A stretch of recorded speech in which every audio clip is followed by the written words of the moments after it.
In the shadowed corridors of history, empires have come and gone.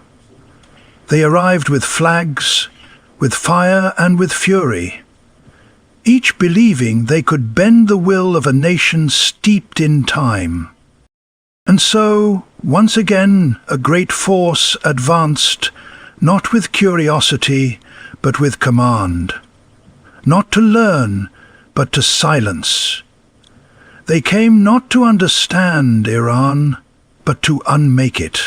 Yet, within the dust and soil of this ancient land, beats a heart that does not forget. The mountains of Zagros have seen centuries unfold. The deserts have felt the footsteps of kings and invaders. And still, the land endures. Still, the people rise. What the world witnessed was not just a military stand, nor a political stance. It was a spirit awakened. From the bustling cities to the quiet villages, there came a defiant calm, an unspoken oath that this land, however tested, would not kneel. As the skies thundered and the rhetoric roared, what emerged was not fear, but fire. Across the globe, eyes turned, some in disbelief, some in admiration, for the narrative was shifting.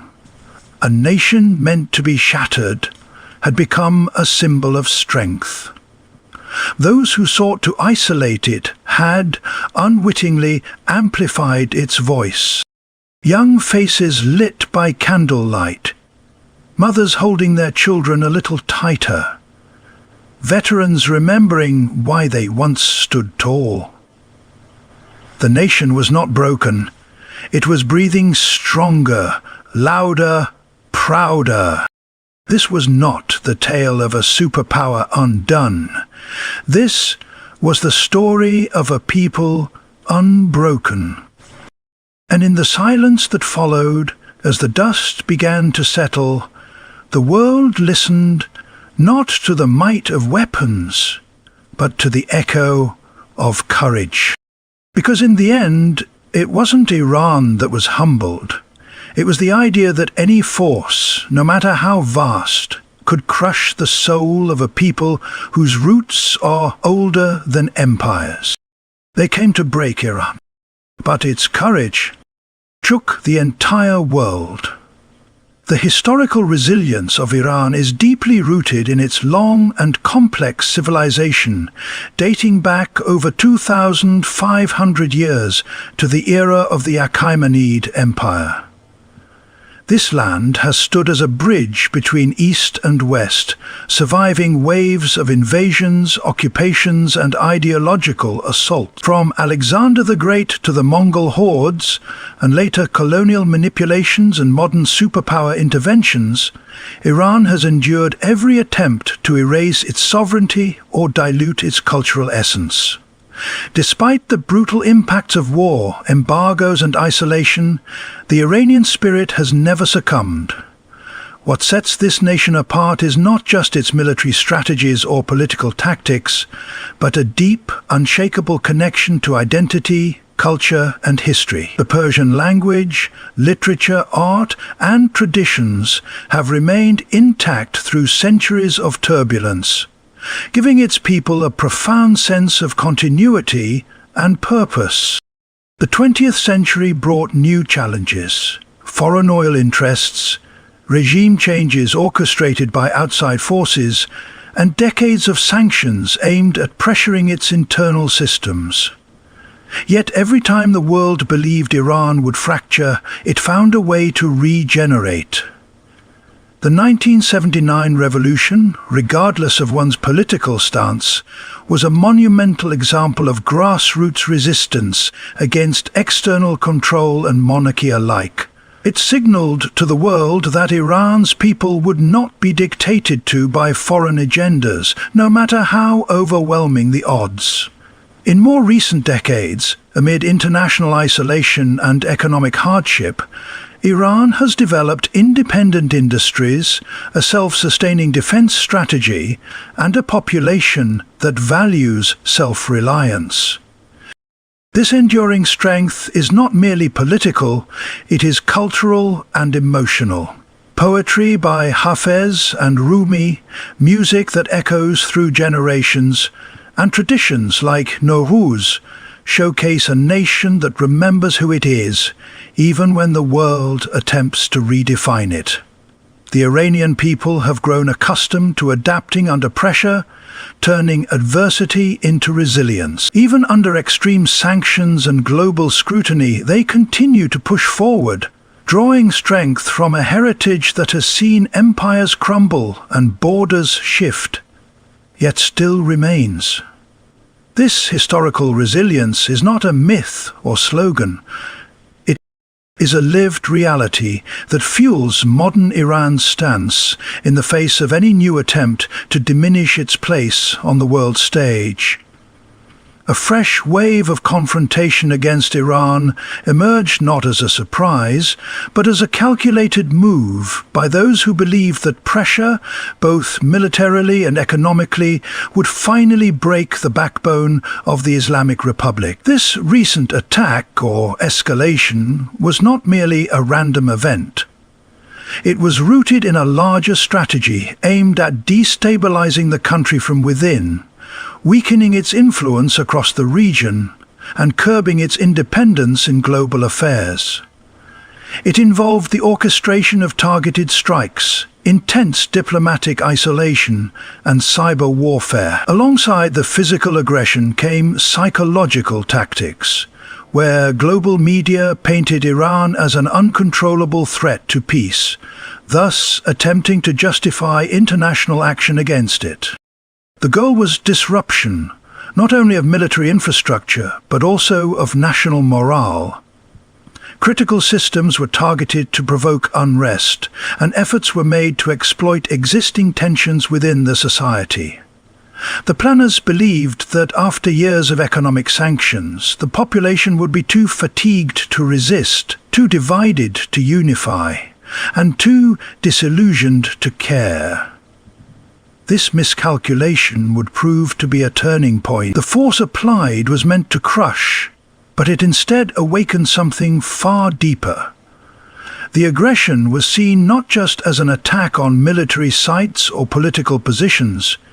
It was perceived by Iranians as an assault on their dignity, their sovereignty, and their history.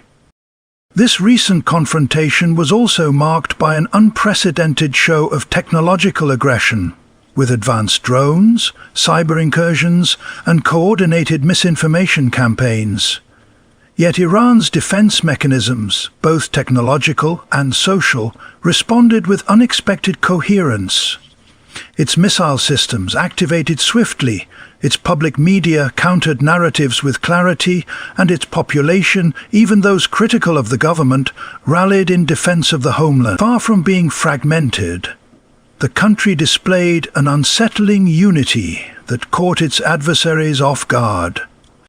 Instead of sparking panic, the attack ignited a wave of patriotic resolve. National symbols re-emerged, historic memories of resistance were revived, and social platforms were flooded not with fear, but with messages of strength and survival.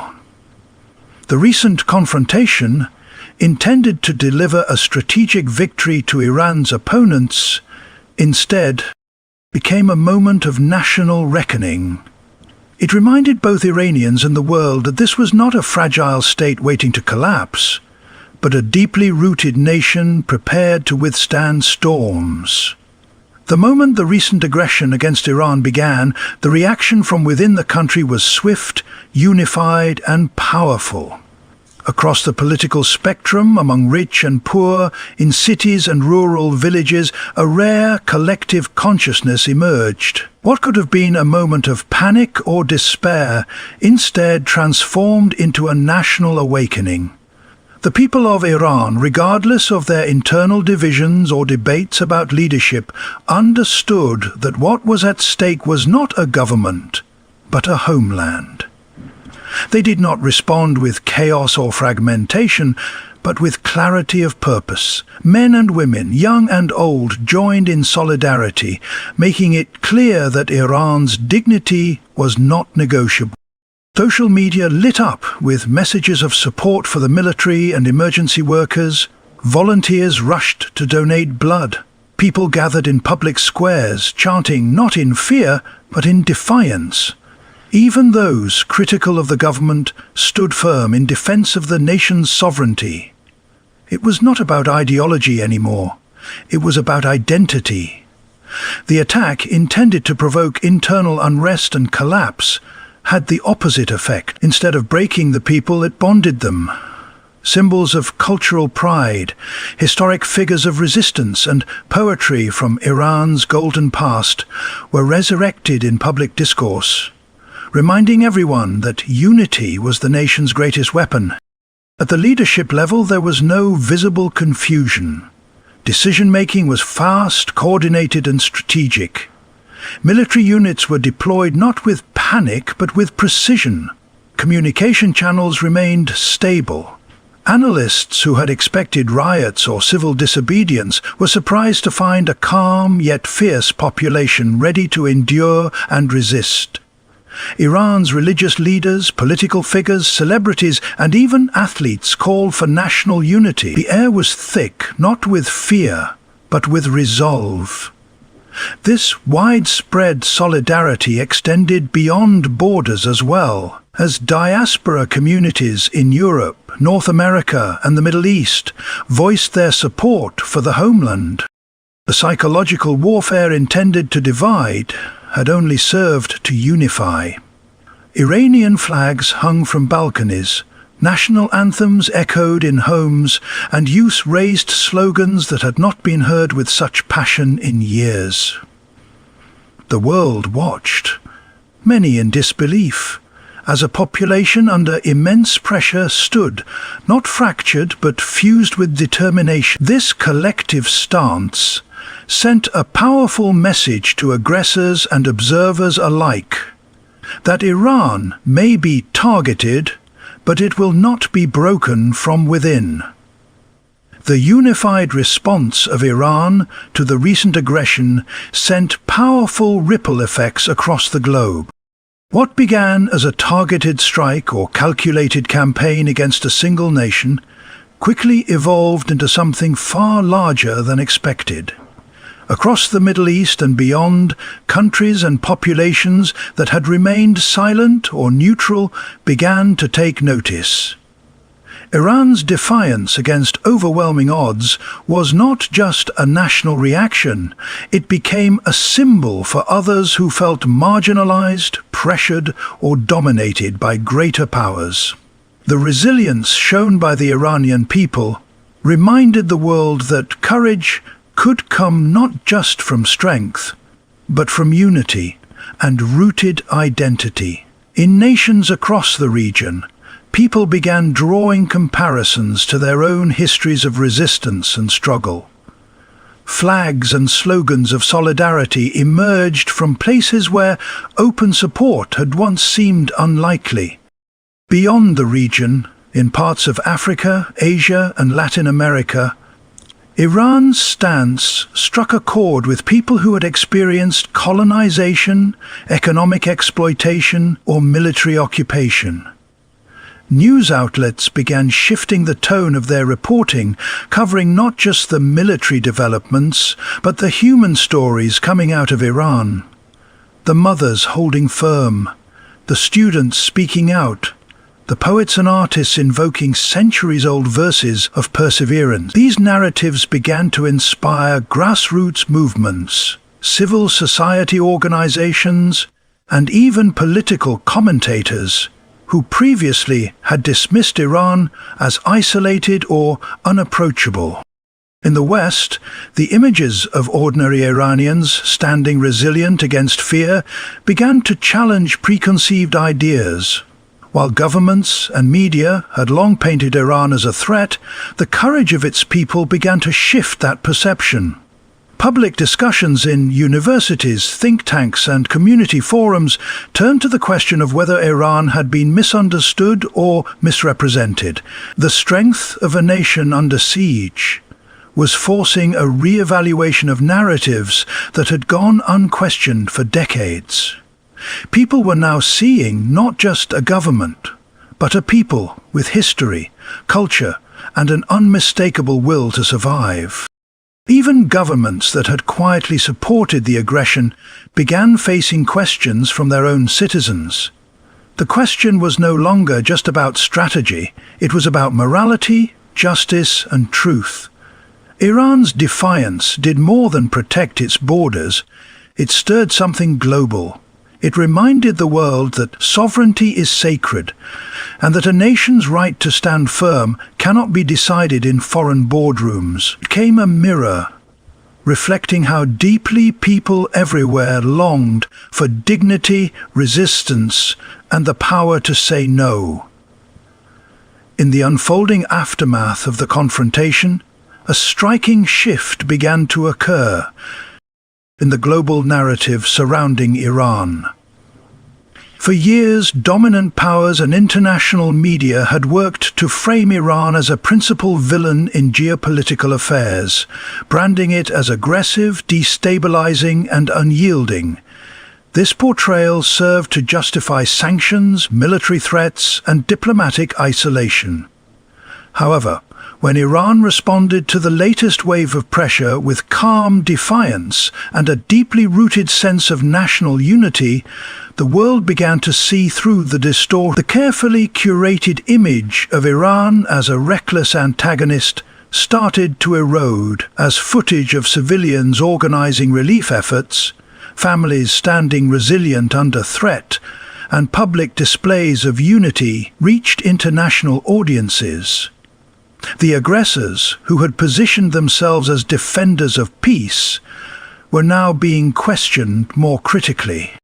This moment marked a reversal of roles in global perception. Iran, once presented as the source of instability, appeared increasingly as a nation under siege, standing tall against disproportionate hostility. Questions emerged in the minds of millions around the world. Who was the real instigator? Who truly benefited from this conflict? Who had the most to lose from Iran's continued independence? These questions slowly chipped away at the once dominant narrative. The imagery of bombs falling, followed by the resolve of unarmed civilians refusing to bow, struck a chord that no amount of political spin could drown out. Journalists and analysts who had previously maintained rigid anti-Iran positions began to reconsider their language and, in some cases, issue more balanced or even sympathetic commentary. This shift was also fueled by voices within global civil society. Activists, academics, and public intellectuals started framing Iran's stand not as an act of defiance alone, but as a broader struggle against imperialism, domination, and narrative control. Iran became, in this context, a symbol of resistance that transcended borders and ideologies. The portrayal of the aggressors as liberators began to collapse under the weight of visible facts and growing global empathy for the Iranian people. This change in perception didn't necessarily transform allies into supporters overnight, but it planted seeds of doubt and discomfort in the minds of global audiences. The world had been told to fear Iran, but in its darkest moment, it was not fear that defined the nation, it was unwavering dignity, and that alone was enough to begin changing the story. While Iran may have suffered physical and economic consequences in the wake of the confrontation, its true victory was not measured in territory gained or enemies deterred. It was found in the realm of morality, culture, and principle. What the world witnessed was the unfolding of a national character built on centuries of endurance, intellectual depth, and spiritual strength. The Iranian people did not respond to aggression with panic or submission.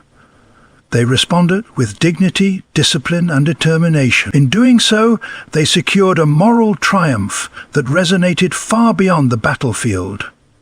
The cultural symbols of Iran, its poetry, its history, its music, and its memory, emerged as tools of resistance more powerful than missiles or speeches.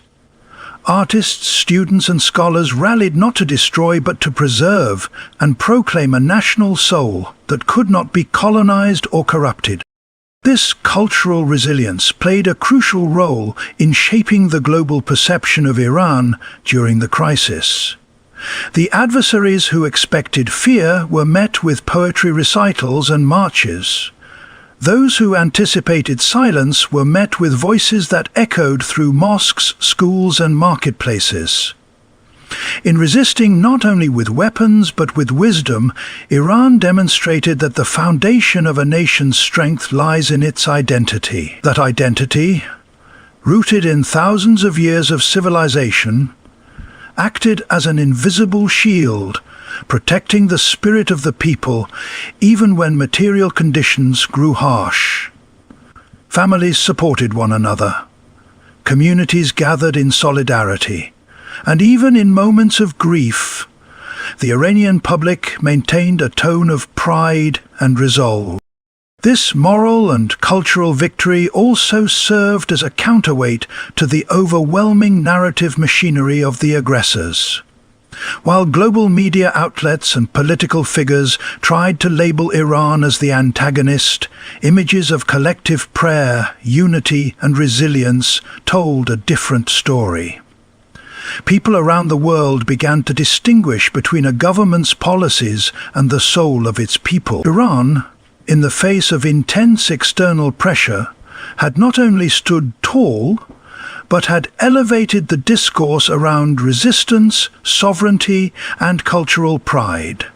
It had reminded the world that no matter how powerful the forces against it, a nation that remembers who it is, through language, faith, history, and love for its land, cannot be truly defeated.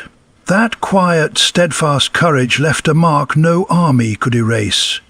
In the face of overwhelming force, Iran stood not with arrogance, but with ancient strength. They came to break its will, to unravel its unity, and to silence its voice. But what they encountered, instead, was a nation rooted in centuries of resilience, a people bound not by fear but by pride, and a culture too deep to be erased. Iran's courage did not merely survive the confrontation, it transformed it. It turned aggression into a mirror, showing the world the power of dignity, the strength of collective identity, and the beauty of standing tall when bending might seem easier. In that moment, Iran did not just defend itself, it inspired millions across borders, proving that even in an age of might and media, the soul of a nation can still shake the world. Thank you for walking this journey through courage, history, and honor. May you carry this message forward of standing strong, of never forgetting your roots, and of always choosing resilience over retreat. Good luck in everything you do, and may your voice echo with the same strength that once made the world stop and listen.